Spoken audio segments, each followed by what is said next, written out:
Les bénédictions futures attirent toujours des batailles et des combats dans le présent.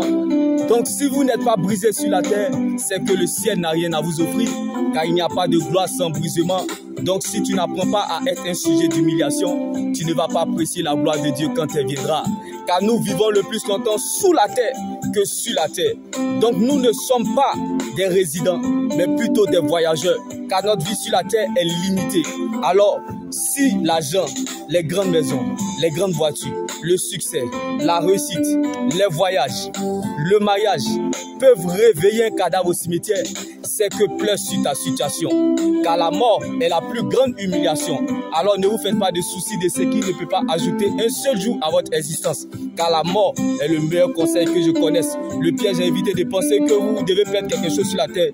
Vous n'avez rien apporté, alors vous ne pouvez rien apporter. Vous êtes venu nu, alors vous retournerez nu. Si tu es en train de pleurer, c'est que tu as très bien commencé.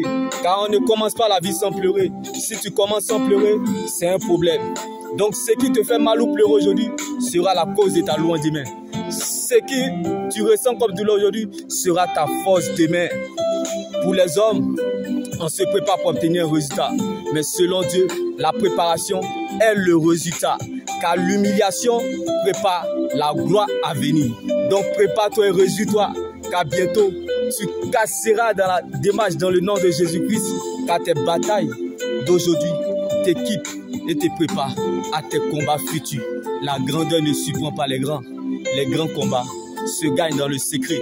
Car ce que Dieu fait pour nous dans le secret est plus grand que ce que nous regardons ou traversons aujourd'hui.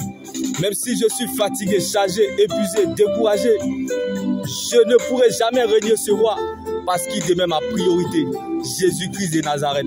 Alors si la route de la vie éternelle, je peux tomber, trébucher, même les yeux fermés. Mais à cause de la parole de Dieu, je continuerai à aller vers la direction du ciel, car c'est là ma finalité. Le silence de Dieu attire le silence de l'homme. L'action de Dieu sera votre réaction. Ta manière de regarder la situation sera proportionnelle à la façon dont Christ te voit et la manière dont le ciel va t'exaucer. Car la grandeur ne surprend pas les grands. Ta manière de regarder Jésus sera proportionnelle à la façon dont Christ te voit. Combattu mais jamais abattu tant que Dieu est là, car Dieu répond toujours. Les gens attendent que tu glisses, mais à chaque fois que tu glisses, c'est encore une bénédiction. Tu souffres non pas parce que tu es maudit, mais c'est parce que tu es béni que tu souffres. Car on ne naît pas pour devenir quelqu'un dans la vie, mais on naît pour être ce que nous sommes. On ne coupe pas pour ce qu'on est, mais on coupe pour ce qu'on n'est pas. Alors laisse Dieu faire, agir à son prix, à sa vitesse et à son temps voulu. Car là où l'on s'y attend le moins, c'est là le temps voulu de Dieu. Le temps de Dieu n'est pas très long, mais très bon. Celui qui a fait le testament est vivant. Jésus-Christ de Nazareth. Donc ce n'est plus ton combat, car Christ a été ressuscité. Il y a encore de l'espoir tant que Jésus vit pour toi. Shalom.